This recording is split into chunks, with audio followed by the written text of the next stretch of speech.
Corona virus अब बहरूपिया virus हो चला है। महामारी खत्म करने के लिए वैक्सीन बनती नहीं कि कोरोना का नया वेरिएंट सामने आ जाता है। Centre for cellular and molecular biology यानी सीसीएमबी की रिसर्च में पाया गया है कि अकेले भारत में ही अब तक कोरोना के 7,684 वेरिएंट्स मिल चुके हैं। क्या पिछले कुछ दिनों से भारत में कोरोना संक्रमण की बढ़ रही रफ्तार का कारण यही वेरिएंट्स हैं? यही जानेंगे इस एक्सप्लेनर में। नमस्कार, मैं हूं राहुल बंसल और आप देख रहे हैं दैनिक भास्कर ऐप। तकनीकी तौर पर बात करें तो ये वेरिएंट्स बहरूपिया वायरस यानी वेरिएंट्स असली वायरस का एक बदला हुआ रूप है जो म्यूटेशन की प्रक्रिया से बनता है। म्यूटेशन का मतलब होता है कि किसी जीव के जेनेटिक मटेरियल में बदलाव।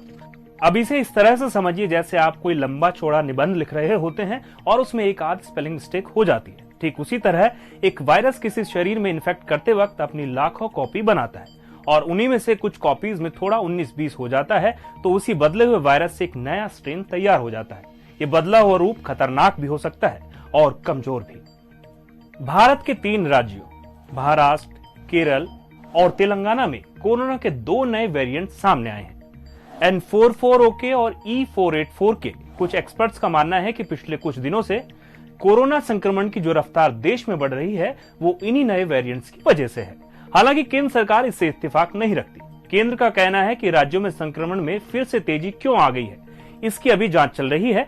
अभी ये नहीं कहा जा सकता कि इसके कारण कोरोना के नए वेरिएंट्स ही हैं।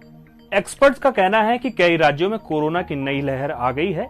अगर परिवार के परिवार इन्फेक्ट होते जा रहे हैं तो इसका मतलब है कि वायरस की ट्रांसमिशन पावर बढ़ी है, जो कहीं ना कहीं नए वेरिएंट्स का इशारा हो सकता है। अगर यही कारण है तो लोकल लॉकडाउन और वैक्सीनेशन में तेजी ही इससे बचने का उपाय है, क्योंकि नए वैक्सीन नए वेरिएंट्स के खिलाफ शरीर में एंटीबॉडी रेस्पॉन्स बढ़ाएगी और निश्चित तौर पर कोरोना के इन्फेक्शन को रोकने में मददगार होगी।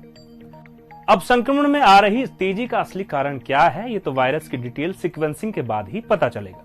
लेकिन असल बात तो यह है कि कुछ राज्यों की हालत इतनी खराब हो रही है कि वहां फिर से लॉकडाउन लगाने की नौबत आ गई है। तो आज के भास्कर एक्सप्लेनर में इतना ही। समिति में यह भी निर्णय लिया गया है कि वहां से जो भी लोग आते हैं उनको अपना नेगेटिव रिपोर्ट RT-PCR का साथ में लाना पड़ेगा, अन्यथा उनको बॉर्डर से ही अभी लौटा दिया जाएगा। इसी प्रकार से एक महत्वपूर्ण निर्णय ये लिया गया है कि अभी एक महत्वपूर्ण महादेव मेला होता है, तो इस बार कोरोना की स्थिति को देखते हुए, चूँकि उसमें 80% लोग महाराष्ट्र से ही आते हैं, तो वो मेला इस बार स्थगित रहेगा। जो पूर्व में निर्णय लिया गया था कि उसको आयोजित किया जाएगा,